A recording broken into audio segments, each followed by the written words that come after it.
दोस्तों, स्वागत है आपका मेरे YouTube चैनल इंग्लिश बाबू पर। और आज मैं फिर हाजिर हूँ आपके साथ एक नई स्टोरी लेकर।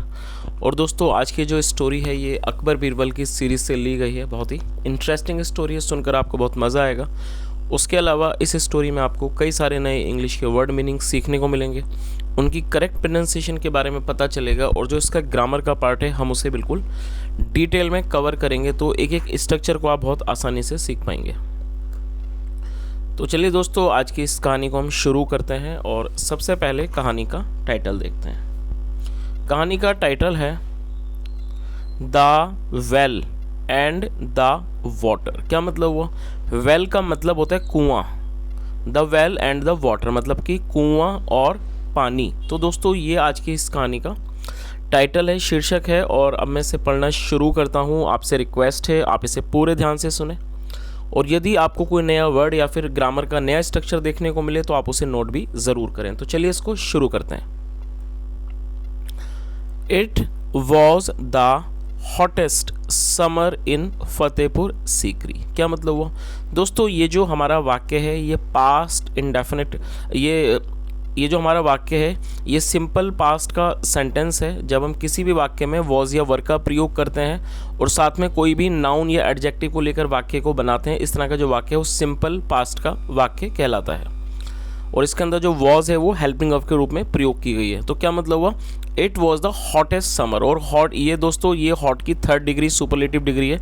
हॉटेस्ट मतलब सबसे गर्म। It was the hottest summer मतलब ये सबसे गर्म जो थी गर्मियाँ थी इन फतेहपुर सीकरी, फतेहपुर सीकरी में। तो इस पूरी लाइन का क्या मतलब हुआ? It was the hottest summer in Fatehpur Sikri मतलब कि ये फतेहपुर सीकरी में सबसे गर्म गर्मियाँ थीं। चलिए आगे देखिए। There was a scarcity of water everywhere. क्या मतलब हुआ? और दोस्तों, ये जो वाक्य है ये भी हमारा सिंपल पास्ट का वाक्य है, क्योंकि इस वाक्य में भी वॉज का प्रयोग किया गया हेल्पिंग ऑफ के रूप में, और यहाँ पर कोई भी वर्ब का प्रयोग नहीं किया गया। और स्कार्सिटी एक नाउन है, आप इसे नोट कर सकते हैं, जिसका मतलब होता है कमी होना, किसी चीज़ की बहुत ज़्यादा मात्रा में कमी होना, उसे स्कार्सिटी बोलते हैं। क्या मतलब हुआ? There was a scarcity of water everywhere मतलब कि वहाँ पर हर जगह पानी की कमी थी। चलिए आगे देखिए। People began to collect water from various water reservoirs. क्या मतलब हुआ? और दोस्तों, ये जो हमारा वाक्य है ये पास्ट इंडेफिनिट का अफर्मेटिव वाक्य है, और ये बिगिन की सेकंड फॉर्म है। बिगिन का मतलब होता है शुरू करना, और ये सेकंड फॉर्म है बिगिन। और आप इसकी थर्ड फॉर्म भी नोट कर सकते हैं, बिगिन बिगिन बिगन। और जो थर्ड फॉर्म है उसकी स्पेलिंग आप लिख लीजिए BEGUN। और ये फिलहाल सेकंड फॉर्म है, क्योंकि ये पास्ट इंडेफिनिट का अफर्मेटिव वाक्य है जहाँ सेकंड फॉर्म का प्रयोग किया जाता है। तो क्या मतलब हुआ? पीपल बिगेन टू कलेक्ट मतलब लोग इकट्ठा करने लगे वाटर पानी फ्रॉम वेरियस वाटर रिजर्वोइर्स। अलग, वेरियस मतलब अलग अलग, भिन्न भिन्न। वाटर रिजर्वोइर्स, वाटर रिजर्वोइर्स का मतलब होता है जहाँ पर पानी को इकट्ठा करके रखा जाता है उसे वाटर रिजर्वोइर्स कहा जाता है। तो इस पूरी लाइन का क्या मतलब हुआ कि people began to collect water from various water reservoirs मतलब कि जो लोग थे वो अलग अलग जहाँ पर पानी इकट्ठा किया जाता था वहाँ से वो पानी को इकट्ठा करने लगे। चलिए आगे देखिए। A farmer was in great distress. क्या मतलब हुआ? दोस्तों, ये भी हमारा पास्ट सिंपल पास्ट का वाक्य है, और ग्रेट डिस्ट्रेस का मतलब होता है संकट। तो क्या मतलब हुआ? A farmer was in great distress मतलब एक जो किसान था वो बहुत संकट में था। He wanted a steady supply of water to keep his crops alive. क्या मतलब हुआ? दोस्तों, ये जो हमारा वाक्य है ये भी पास्ट इंडेफिनिट का अफर्मेटिव वाक्य है, और जैसा आप जानते ही हैं कि जब हम पास्ट इंडेफिनिट में कोई भी अफर्मेटिव का वाक्य बनाते हैं तो वहाँ वर्ब की सेकंड फॉर्म का प्रयोग किया गया है, और ये वांट की सेकंड फॉर्म है। वांट का मतलब होता है चाहना। तो क्या मतलब हुआ? ही वांटेड, वह चाहता था। आ स्टेडी सप्लाई, दोस्तों स्टेडी को आप नोट कर लीजिए, एडजेक्टिव है जिसका मतलब होता है नियमित, और सप्लाई मतलब आपूर्ति, मतलब वह एक नियमित आपूर्ति चाहता था ऑफ वाटर पानी की, टू कीप हिज क्रॉप्स, और क्रॉप्स का मतलब फसल, to keep his crops alive. और दोस्तों इस वर्ड को आप नोट कर लीजिए, अलाइव एडजेक्टिव है जिसका मतलब होता है जिंदा। To keep his crops alive अपने फसलों को जिंदा रखने के लिए। तो इस पूरी लाइन का क्या मतलब हुआ? He wanted a steady supply of water to keep his crops alive मतलब वह पानी की एक नियमित आपूर्ति चाहता था अपनी फसलों को जिंदा रखने के लिए। चलिए आगे देखिए। he decided to buy a well। और दोस्तों ये जो आप वाक्य देख रहे हैं ये भी पास्ट इंडेफिनिट का अफर्मेटिव वाक्य है, लेकिन इस वाक्य में स्पेशल बात ये है कि इस वाक्य के अंदर दो वर्ब का प्रयोग करके वाक्य को बनाया गया। तो जब आप कोई भी ऐसा वाक्य बनाना चाहते हैं जहाँ दो वर्ब का प्रयोग किया जाता है तो पहली जो वर्ब है उसको आपको टेंस के अकॉर्डिंगली यूज़ करना है, उसके बाद टू, और टू के बाद हमेशा ही जो आप दूसरी वर्ब का प्रयोग करेंगे उसमें उसका आपको वर्ब की फर्स्ट फॉर्म का प्रयोग करना होता है। तो और डिसाइड का मतलब होता है तय करना, किसी चीज़ का निर्णय करना, फैसला करना। तो क्या मतलब हुआ, he decided to buy a well, उसने एक कुआं खरीदने का फैसला किया, या कह सकते हैं उसने कुआं खरीदने का निर्णय किया। There lived a very rich man near his house, क्या मतलब हुआ, there lived a very rich man near his house, मतलब उसके घर के पास एक बहुत अमीर आदमी रहता था। चलिए आगे देखिए, the rich man had 3 wells in his possession, क्या मतलब हुआ दोस्तों, ये जो हमारा वाक्य है ये हमारा पास्ट का पजेसिव सेंटेंस है। पजेसिव का मतलब होता है ऐसा कोई भी वाक्य जहाँ पे ये शो करते हैं कि किसी के पास पास्ट में कुछ था। तो इस तरह का जो वाक्य है वो पास्ट पजेसिव का वाक्य कहलाता है, जहाँ पर हैड का प्रयोग किया जाता है हेल्पिंग ऑफ के रूप में।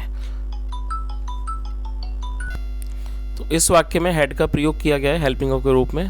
तो आप इस चीज़ को नोट कर सकते हैं जब आप कोई भी ऐसा वाक्य बनाना चाहते हैं जहाँ पर आप ये शो करते हैं कि पास्ट में किसी के पास कुछ था, तो वहाँ पर आप हैड का प्रयोग आपको करना होता है हेल्पिंग ऑफ के रूप में। और इस तरह का जो वाक्य है वो पास्ट पजेसिव का सेंटेंस कहलाता है। तो क्या मतलब हुआ, the rich man had 3 wells in his possession, और पोजेशन मतलब कब्जे में, मतलब कि जो अमीर आदमी था उसके पास 3 कुएँ थे, मतलब उसके कब्जे में 3 कुएँ थे, या कह सकते हैं वह 3 कुओं का मालिक था।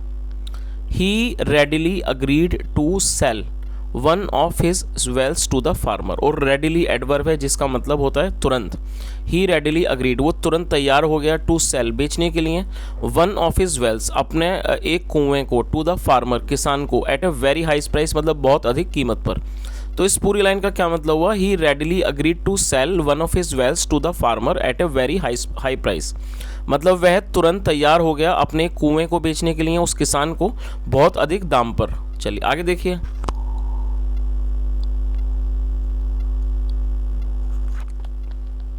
The farmer gave away his hard earn money, hard earned adjective जिसका मतलब होता है मेहनत से कमाया हुआ पैसा। तो क्या मतलब हुआ, the farmer gave away his hard earn money to buy the well, मतलब जो किसान था उसने अपने मेहनत से कमाए हुए पैसों को दे दिया उस कुएं को खरीदने के लिए। ही थॉट, उसने सोचा, I don't have to worry about water at least for a few months, क्या मतलब हुआ, I don't have to worry मतलब मुझे चिंतित नहीं होना है, अबाउट वाटर पानी को लेकर, at least for a few months मतलब कम से कम कुछ महीनों के लिए। ही वेंट होम हैप्पीली, और दोस्तों ये जो हमारा वाक्य है ये भी पास्ट इंडेफिनिट का वाक्य है अफर्मेटिव, और ये गो की सेकंड फॉर्म है, और आप इस वर्ड को नोट कर सकते हैं। हैप्पीली एडवर्ब है, एडवर्ब और इसका मतलब होता है खुशी से, और एडवर्ब का मतलब होता है ऐसा कोई भी शब्द जो किसी वर्ब की विशेषता को बताए उसे एडवर्ब कहा जाता है। तो इस लाइन का क्या मतलब हुआ, ही वेंट होम हैप्पीली मतलब वह खुशी से घर चला गया। The next day when he was going to draw water from the, और दोस्तों ड्रॉ का मतलब होता है निकालना, मतलब क्या हुआ, द नेक्स्ट डे अगले दिन, वैन ही वॉज गोइंग।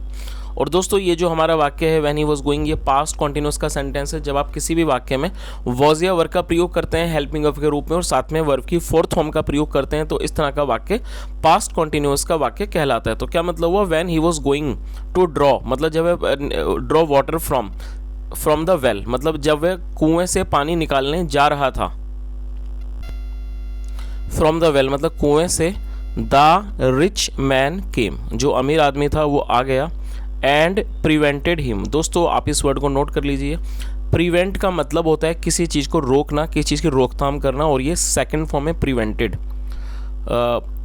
तो क्या मतलब हुआ, रिच मैन केम अमीर आदमी आ गया, एंड प्रिवेंटेड हिम और उसे रोका, और ये जो हिम है उस किसान के लिए यूज़ किया गया जिसने कुआं खरीदा था, उसको उसने रोका, prevented him from doing so, ऐसा करने से। तो दोस्तों इस पूरे सेंटेंस का मतलब आपको पता ही चल गया होगा, जैसा मैंने आपको बता दिया कि वो जो अगले दिन जब वो किसान था वो कुएं से पानी निकालने के लिए आया तो रिच मैन जो था, वो जो अमीर आदमी था वो वहाँ आ गया और उसने उसको ऐसा करने से रोका। प्रिवेंट किया मतलब उसको रोका। चलिए आगे देखिए, द रिच मैन सेड, अमीर आदमी ने कहा, you can not use the water of the well, क्या मतलब हुआ, द रिच मैन सेड, मतलब अमीर आदमी ने कहा, you can not use the water of the well, मतलब आप कुएं का पानी इस्तेमाल नहीं कर सकते, आप कुएं के पानी को इस्तेमाल नहीं कर सकते।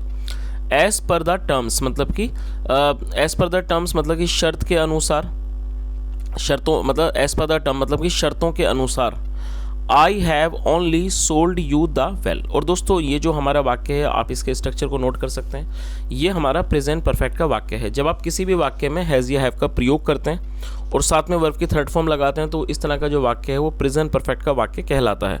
प्रेजेंट परफेक्ट का मतलब होता है जब वर्तमान में कोई भी क्रिया पूरी होती हुई पाई जाए, इस तरह का वाक्य प्रेजेंट परफेक्ट का वाक्य कहलाता है। तो क्या मतलब हुआ, I have only sold you the well, मैंने आपको सिर्फ कुआं बेचा है। The water is still mine, और आप इसको भी नोट कर लीजिए, स्टिल का मतलब होता है, स्टिल के दो मतलब होते हैं, आप दोनों को नोट कर लीजिए। स्टिल का मतलब होता है अभी भी या फिर भी। तो जब आप कोई भी ऐसा वाक्य बनाना चाहते हैं जहाँ पर फिर भी या अभी भी आप लगाना चाहते हैं तो स्टिल का यूज़ कर सकते हैं। तो क्या मतलब हुआ, the water is still mine, पानी अभी भी मेरा है। तो इस पूरी लाइन का क्या मतलब हुआ, उसने क्या बोला कि एज पर द टर्म्स मतलब कि शर्तों के अनुसार, I have only sold you the well, the water is still mine, मतलब मैंने आपको सिर्फ कुआं बेचा है, पानी अभी भी मेरा है। चलिए आगे देखिए, you did not buy the water. और दोस्तों ये जो हमारा वाक्य है ये पास्ट इंडेफिनिट का नेगेटिव वाक्य है। जब आप पास्ट इंडेफिनिट में नेगेटिव वाक्य बनाना चाहते हैं तो सब्जेक्ट के बाद डिड नॉट का यूज़ किया जाता है और डिड नॉट के बाद वर्ब की फर्स्ट फॉर्म। तो बहुत ही आसान स्ट्रक्चर है, आप बहुत ही आसानी से बहुत तरह के वाक्य बना सकते हैं। इस तरह के वाक्य आपको सिर्फ सब्जेक्ट लिखना है, सब्जेक्ट के बाद डिड नॉट और डिड नॉट के बाद वर्ब की फर्स्ट फॉर्म। इस तरह से आप पास्ट इंडेफिनिट का कोई भी नेगेटिव वाक्य बना सकते हैं। तो क्या मतलब हुआ, you did not buy the water, आपने पानी नहीं खरीदा। The farmer had already used up his hard earn money to buy the well, क्या मतलब हुआ, और यहाँ हैड के साथ थर्ड फॉर्म का प्रयोग किया गया। जो हैड और थर्ड फॉर्म का प्रयोग जब किसी वाक्य में किया जाता है तो इसका मतलब है कि वो पास्ट परफेक्ट का वाक्य है। तो क्या मतलब हुआ, the farmer had already use, मतलब जो फार्मर था वो पहले से ही इस्तेमाल कर चुका था हिज हार्ड अर्न मनी, मतलब अपने मेहनत से कमाए हुए पैसों को वो इस्तेमाल कर चुका था, टू बाय द वेल, उस कुएं को खरीदने के लिए। सो इसलिए he was feeling devastated. Devastated adjective है जिसका मतलब होता है बहुत ज़्यादा, अपने डिवास्टेट मतलब किसी भी तरह का बहुत ज़्यादा सदमा लग जाना, उसे डिवास्टेटेड कहते हैं। तो क्या मतलब हुआ, ही वॉज फीलिंग डिवास्टेटेड, मतलब उसे एक तरह से सदमा लग गया, he was feeling devastated and cheated, और वो अपने आप को ठगा सा महसूस कर रहा था। चलिए आगे देखिए, he was familiar with Birbal's intelligence, और फैमिलियर का मतलब होता है जाना पहचाना किसी से, और ये नाउन है, इसे नोट कर लीजिए। और यहाँ बीरबल के बाद एपेस्ट्रॉफी ऐसे जिसका मतलब होता है का के की, तो बीरबल्स इंटेलिजेंस मतलब बीरबल की बुद्धिमानी। तो पूरी इस लाइन का क्या मतलब हुआ, he was familiar with Birbal's intelligence, मतलब कि वह बीरबल की बुद्धिमानी से परिचित था, मतलब जो बीरबल की जो चतुराई थी, बुद्धिमानी थी, उससे उसको वो जानता था, उससे वो परिचित था। He went to the court, मतलब वह अदालत गया। टू सीक जस्टिस, सीक मतलब मांगना, टू सीक जस्टिस मतलब न्याय मांगने के लिए वो अदालत गया। आगे देखिए, the qazi took the case to the emperor, और ये टेक की सेकंड फॉर्म है। जो काजी थे टुक द केस, वो इस मुकदमे को ले गए टू द एम्परर, सम्राट के पास। हु फाइनली अपॉइंटेड बीरबल, और अपॉइंट का मतलब होता है किसी को काम पर लगाना।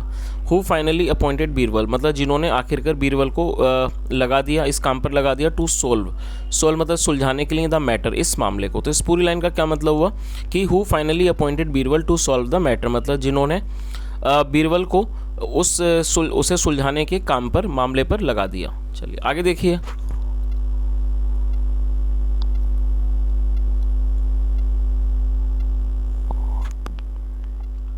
After learning about the whole incident, learn का मतलब होता है पता चलना किस चीज़ का, और दोस्तों लर्न का मतलब सीखना भी होता है, याद करना भी और पता लगना भी।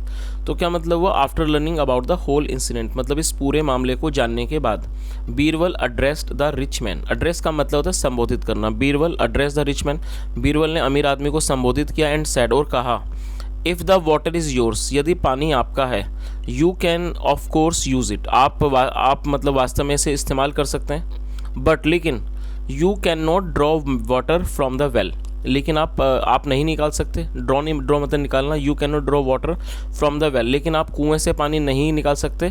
That belongs to the farmer, जो कि बिलोंग करता है, मतलब कि जो है किसका है, जो कि किसान का है। तो बीरबल ने क्या कहा उससे कि भाई उस रिच मैन से, अमीर आदमी से, कि अगर पानी आपका है तो आप इसे बिल्कुल वास्तव में निकाल सकते हो, कोई दिक्कत नहीं है, लेकिन आप पानी को नहीं निकाल सकते उस कुएं से जो फार्मर का है, जो किसान का है। The rich man could not say anything, और ये जो अमीर आदमी था वो कुछ नहीं कह पाया to defend his argument. Defend मतलब बचाना या किसी की रक्षा करना। टू डिफेंड हिज आर्गूमेंट मतलब अपने आर्गूमेंट को डिफेंड करने के लिए वो कुछ भी नहीं कह पाया। उसे सेव करने के लिए, तो उसको बचाने के लिए, अपने आर्गूमेंट को, अपनी बहस को डिफेंड करने के लिए, बचाने के लिए कुछ भी नहीं कह सका। फाइनली मतलब आखिरकार the farmer got the well, आखिरकार जो फार्मर था, जो किसान था, उसे वो कुआं मिल गया, as well as the water, और साथ के साथ उसे पानी भी मिल गया। तो दोस्तों ये आज की एक बहुत छोटी सी कहानी थी और मैं उम्मीद करता हूँ कहानी आपको अच्छी लगी होगी।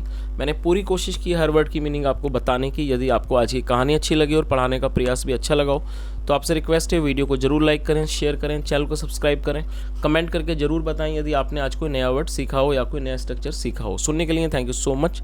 Have a nice day and bye.